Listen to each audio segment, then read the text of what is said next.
आप सभी को नमस्कार। आज हम चर्चा करेंगे छंदों के बारे में। छंद, उनके लक्षण और उनके कुछ उदाहरण। इससे पहले हमने चर्चा की कि छंद किसे कहते हैं, छंद की परिभाषा क्या है, उसका स्वरूप क्या है और गण किसे कहते हैं। आज हम चर्चा करेंगे छंद के बारे में, कुछ सीमित छंदों के बारे में। तो सबसे पहले चर्चा करते हैं दोहा छंद की। दोहा छंद में 4 चरण होते हैं और 4 चरण में 2 विषम चरण और 2 समचरण। समचरण कहते हैं 1 और 4 को, विषम चरण कहते हैं 1 और 3 को, और 2 और 4 को हम कहेंगे समचरण। तो इसके विषय में प्रथम और द्वितीय जो विषम चरण है, उन चरणों में 13-13 मात्राएं, और जो समचरण है द्वितीय और चतुर्थ, उन दोनों में 11-11 मात्राएं इसी छंद के अंदर होती हैं। और इनके समचरणों के अंत में तगण, गणों के बारे में मैं आपको बता चुका हूं, विस्तृत जानकारी दे चुका हूं। तो समचरणों के अंत में तगण अथवा जगण का होना अनिवार्य है, आवश्यक है। तो सबसे पहले तो आप इसके बारे में ये जान लीजिए कि इसके 4 चरण होते हैं और 4 चरणों में पहले और तृतीय चरण में 13-13 मात्राएं होती हैं और दूसरे और चौथे चरण में 11-11 मात्राएं उनके अंदर होती है। और समचरणों के अंत में, समचरण कौन से हुए? दूसरा और चौथा। समचरणों के अंत में तगण या जगण की मात्राओं का होना अनिवार्य है, आवश्यक है। एक उदाहरण मैं आपको इस दोहा छंद का मैं बताता हूं। मेरी बहुबाधा हरो राधा नागरी सोई। मेरी बहुबाधा हरो राधा नागरी सोई, जा तन की चाही परे श्याम हरित दुति होई। अब इसमें दूसरा और चौथा चरण, इन दोनों चरणों के अंत में सोई और होई, यानी गुरु और लघु दोनों मात्राओं का समायोजन है दूसरे और चौथे चरण में। तो समचरणों के अंत में तगण या जगण का होना आवश्यक है, एक दीर्घ मात्रा का और एक लघु मात्रा का होना अनिवार्य है। तो ये आपका दोहा छंद। दूसरा छंद है चौपाई। इस छंद के प्रत्येक चरण में,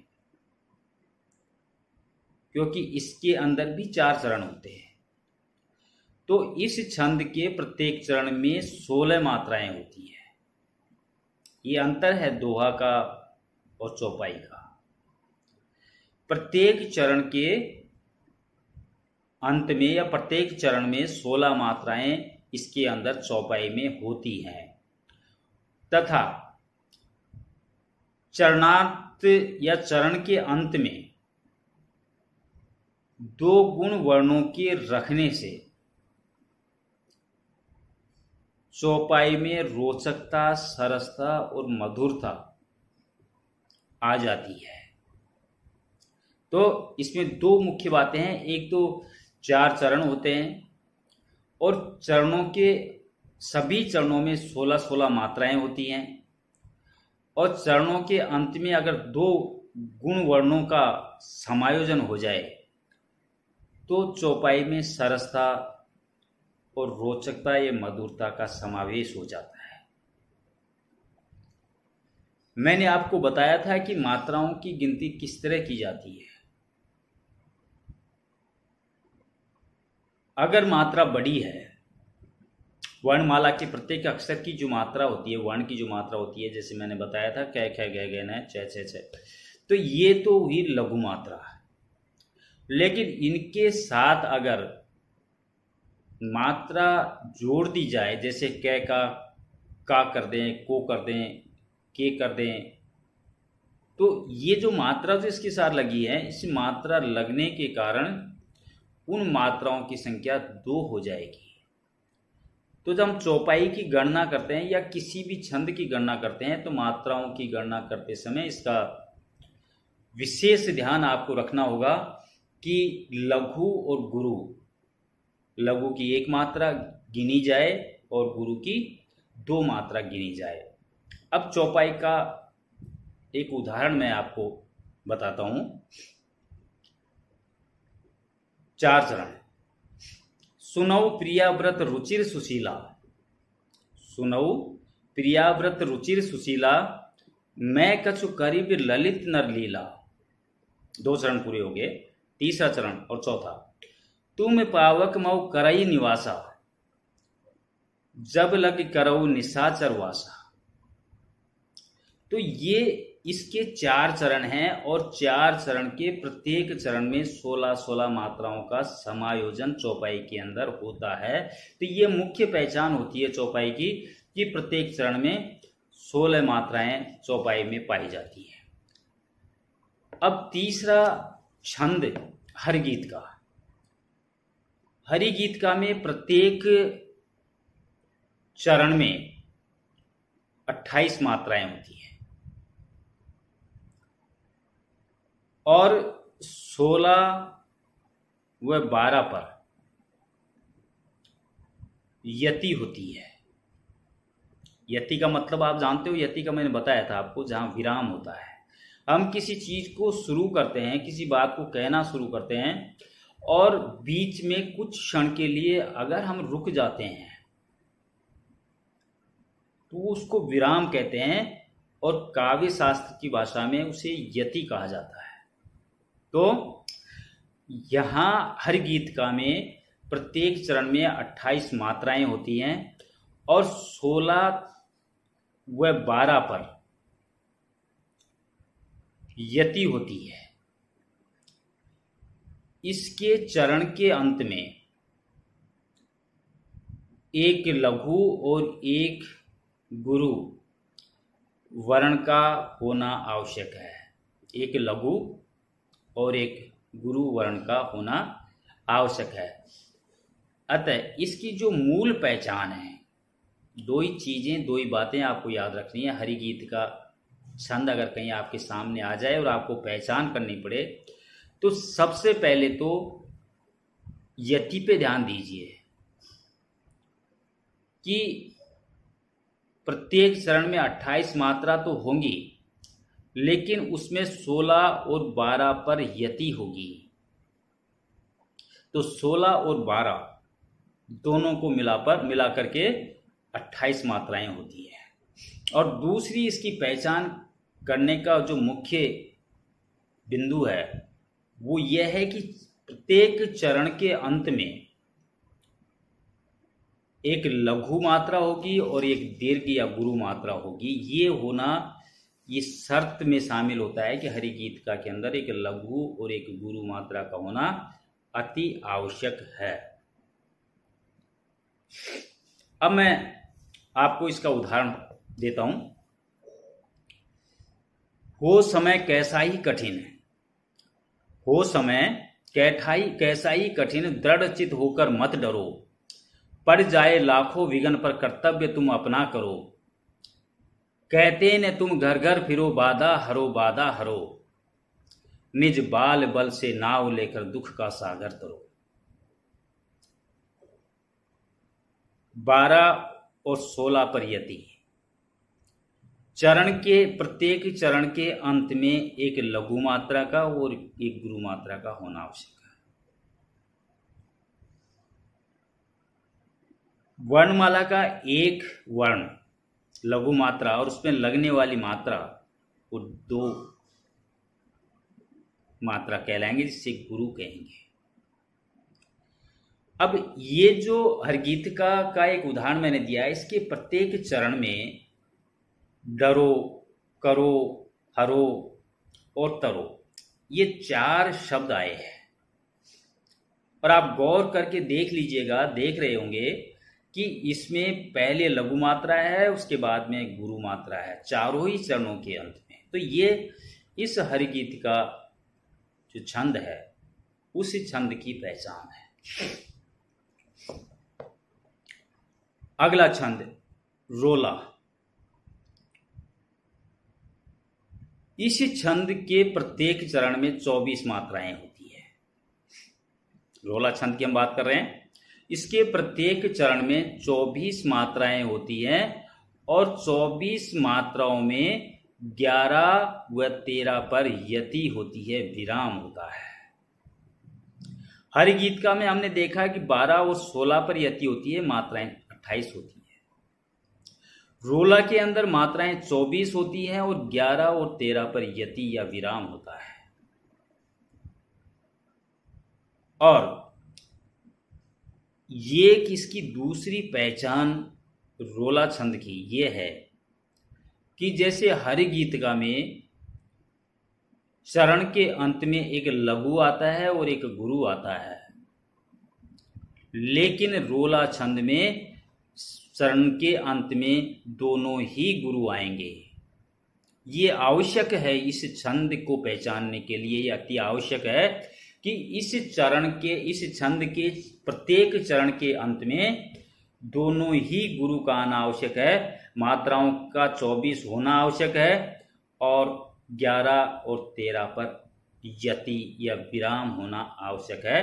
इन तीनों शर्तों को अगर पूरा करता है तो निश्चित रूप से वो रोला छंद होगा। रोला छंद का एक उदाहरण मैं आपको बता रहा हूं।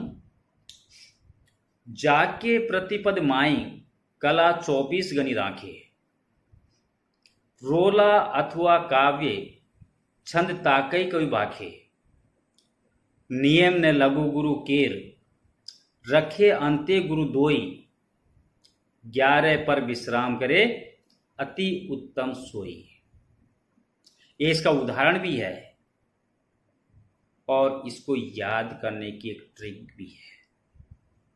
तो रोला छंद में मुख्यतः 3 बातें मैंने आपको बताई। पहले तो 24 मात्रा का होना आवश्यक, दूसरा 11 और 13 पर यति का होना आवश्यक है, और तीसरा प्रत्येक चरण के अंत में 2 मात्राएं, 2 गुरुओं का होना, गुरु मात्रा का होना भी आवश्यक है। तो ये 3 चीजें इसकी पहचान करती है रोला छंद की। अगला छंद है उल्लाला। इसके प्रथम और तृतीय चरण में 15 मात्राएं, प्रथम और तृतीय चरण विषम चरणों में 15 मात्राएं तथा द्वितीय और चतुर्थ जो सम चरण हैं उनमें 13 मात्राएं होती हैं। आप समझ गए होंगे उल्लाला छंद की हम बात कर रहे हैं। 4 चरण होते हैं, 2 विषम चरण होते हैं, 2 सम चरण होते हैं।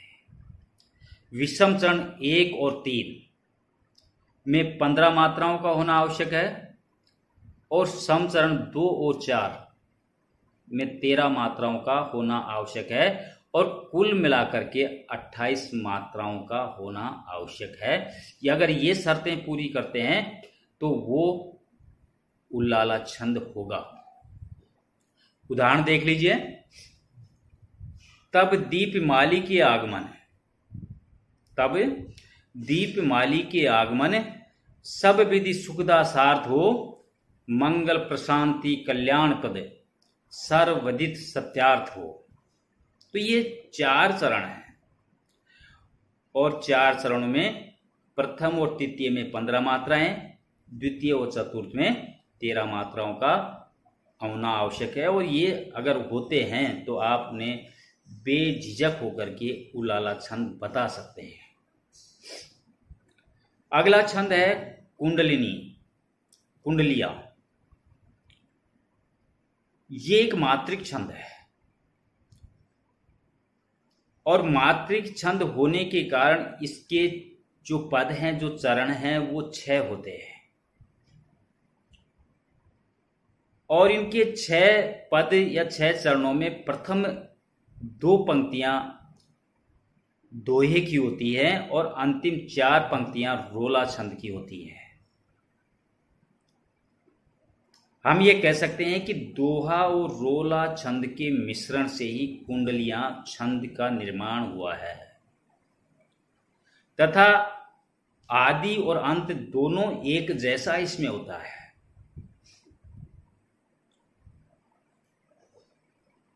कुंडलियां छंद के बारे में जो मुख्य बात मैंने आपको बताई, फिर दोहराता हूं कि एक तो ये मात्रिक छंद है, दूसरा इसमें 6 चरण होते हैं, 6 पद होते हैं, तीसरा इसकी प्रथम 2 पंक्तियां दोहे छंद की होंगी और अंतिम 4 पंक्तियां रोला छंद की होंगी। और सबसे बड़ी पहचान है कि जहां से ये छंद शुरू हो रहा है उसी शब्द से इस छंद का अंत भी होना अनिवार्य है, निश्चित है, ये आवश्यक है। उदाहरण देख लीजिए। दौलत पाई न कीजिए सपने में अभिमान, चंचल जल दिन चार के ठाउन रहत निधान। ठाउन रहत निधान जियत जग में जस लीजिए, मीठे वचन सुनाए विनय सब ही के कीजिए। कह गिरधर कविराय अरे वह सब घोट तौलत, पाउन निस दिन चार रहत सभी के दौलत। आदि और अंत एक जैसा होना चाहिए। शुरुआत यहां पर दौलत शब्द से हुई है और अंत भी दौलत शब्द पर ही हो रहा है। शुरुआत यहां दोहा छंद से हो रही है, 2 पंक्तियां शुरुआती दोहा छंद की है और अगली जो 4 पंक्तियां हैं वो रोला छंद की है। और शुरू और अंत एक शब्द पर आकर के रुक जाता है, इसलिए हम इसे कुंडलियां छंद कहते हैं, कह सकते हैं। अगला छंद है दूर्त विलंबित। दूर्त विलंबित यह वर्णिक छंद है। इसके प्रत्येक चरण में नगण, भगण, भगण और रगण के क्रम से कुल 12 वर्ण होते हैं।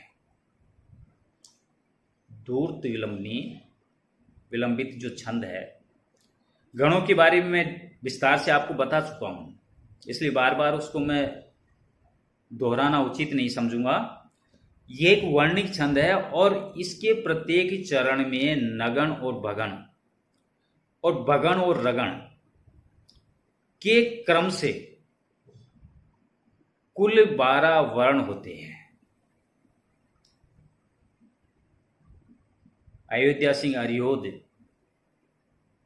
ने प्रिय प्रवास में एक सुंदर वर्णन किया है। वो 4 पंक्तियां मैं आपको बता रहा हूं इसके उदाहरण के रूप में। दिवस का अवसान समीप था, गगन था कुछ लोहित हो चुका। तरु सिका पर थी अब राज थी, कमलिनी कुल वल्लभ की प्रभा। तो ये दूर्त विलंबित जो छंद है, वर्णिक छंद तो है ही, लेकिन जो इसके वर्णों की जो क्रम संख्या है, जो कुल 12 वर्ण होते हैं उसमें, उसकी क्रम संख्या पहले नगण, फिर भगण, फिर रगण, इस तरह वो क्रम से 12 वर्ण इसके अंदर पाए जाते हैं, होते हैं। तो यही इसकी एक मूल पहचान है। अगला छंद है सवैया। सवैया भी वर्णिक छंद है और इसके प्रत्येक चरण में 7 भगण और अंत में 2 गुरु वर्ण मिलाकर, प्रत्येक चरण में 7 भगण और अंत में 2 गुरु मिलाकर कुल 33 वर्ण होते हैं, कुल 23 वर्ण होते हैं।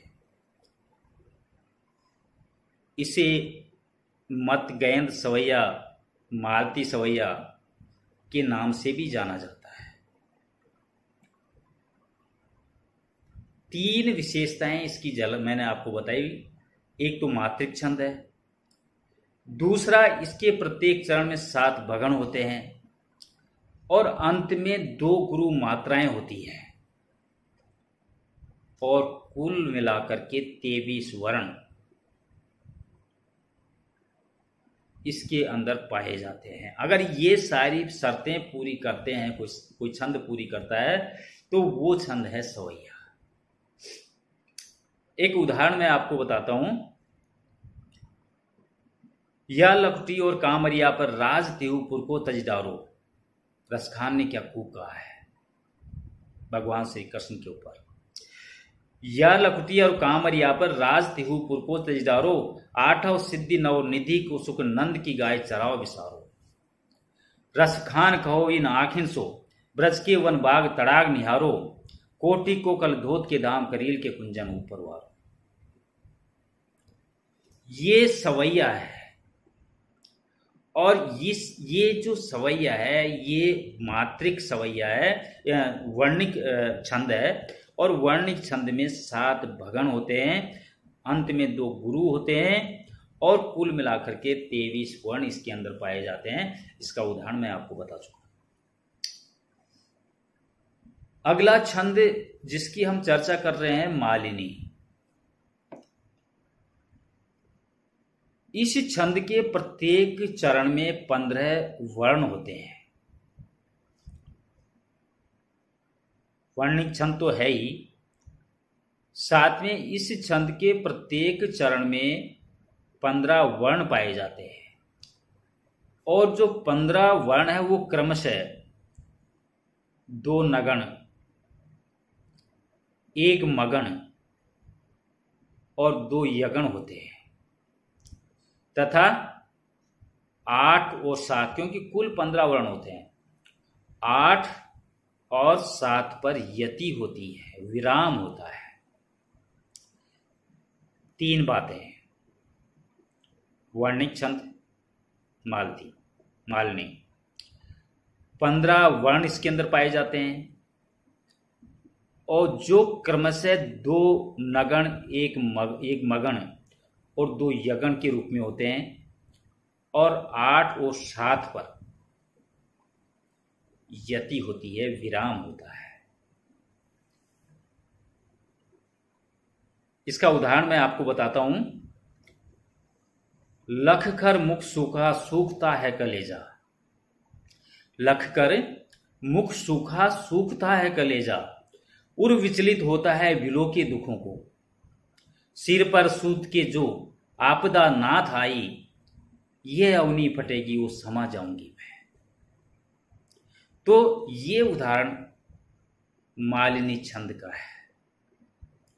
दोस्तों, ये जो मैंने 9 छंदों के बारे में आपको बताया, ये सारे के सारे छंद आपके पाठ्यक्रम में शामिल है। छंदों की संख्या इतनी ही नहीं है, इससे भी आगे है। मैं उनके बारे में विस्तार से सभी छंदों की चर्चा मैं करूंगा। आज बस इतना ही। नमस्कार, बाय।